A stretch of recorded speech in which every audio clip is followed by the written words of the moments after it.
thinking of changing my name to Elton. That's my name. Yeah, I know. Well, Rocketman is an epic musical fantasy about the incredible human story of Elton John's breakthrough years. Don't miss BT on May 31st when the film's director, Dexter Fletcher, stops by. I'm still on vacation, I think. Film hits theaters on the 31st, the same day that he is here to tell us about putting Elton's story to film. Here's your chance to be among the first to see Rocketman. We're hosting a special advance screening on May 28th at 7 p.m. at Cineplex Scotiabank Theatre. For your chance to win tickets, head over to breakfasttelevision.ca and click on contests. Good luck.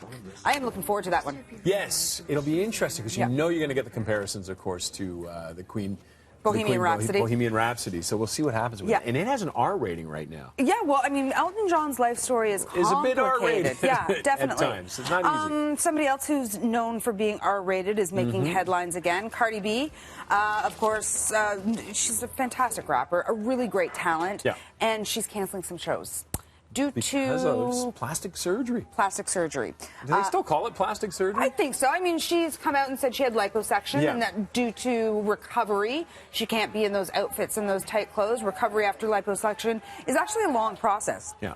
It can take 3 to 4 months. Well, your body's physically beaten up by it. Absolutely. I mean, if you've ever seen what they do for liposuction, it's not nice. It's not pleasant, but she is 26 years old, and she said she was overzealous in trying to get back to work after the surgery. She also, a few months ago, said this liposuction didn't happen, but now she's come clean and said it did happen, well, and I did do it. She's come clean because she couldn't hide it anymore. And it's like, I just find it interesting. What does it say to women that she's getting something like that done?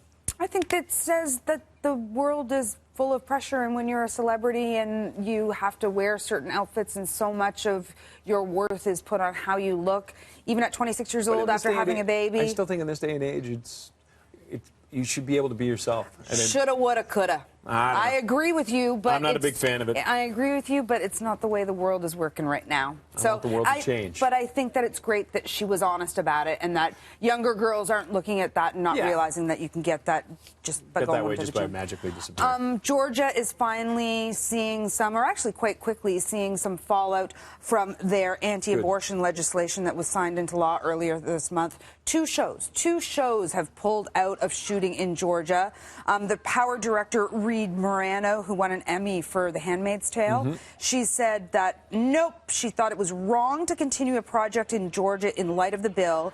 And we're also hearing a representative from Kristen Wiig, who has also confirmed that her upcoming comedy, Barb and Star Go to Vista Del Mar, was also pulled out of the state following the bill. I feel sorry because all these people who are working on these shows are now out of job, or they're having to relocate for it. It's hard. It's not fair that they're paying the price for something that's happening at it. I get what they're saying and the statement they're making, but I do feel sorry for the people who are just the pawns in this. Well, I mean, I think that the government in Georgia has to realize the impact of this law. I'm sure they've weighed it and they think it's worth it. Yeah, well, let's I don't understand let's see what happens in the next election. Study after study shows you go backwards with something like this. But I don't think any. Well, I can't imagine people thinking that this isn't a backward step, and it's scary what's going to end up happening in Georgia to women with this new law. Yeah, absolutely.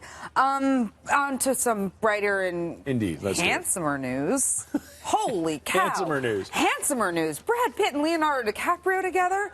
Oh, there you go. Cannes Film Festival, new movie, Quentin Tarantino, Once Upon a Time in Hollywood. The reviews are quite good out of Cannes, but what's better is Brad Pitt and Leonardo DiCaprio on the red carpet together. Okay. I'm assuming Brad Pitt's probably had some work, but boy, oh boy, he looks amazing still. I don't care what they've done. It doesn't matter, does it? It doesn't matter. And then there's I don't care. Then there's Quentin, but Quentin's probably going, I'm one of the best directors in the world. He certainly is. As he's standing beside Leonardo. There's another movie I'm looking forward to very much. And I'll be back with interviews with the cast of Aladdin. I was in Los Angeles this past weekend talking to them.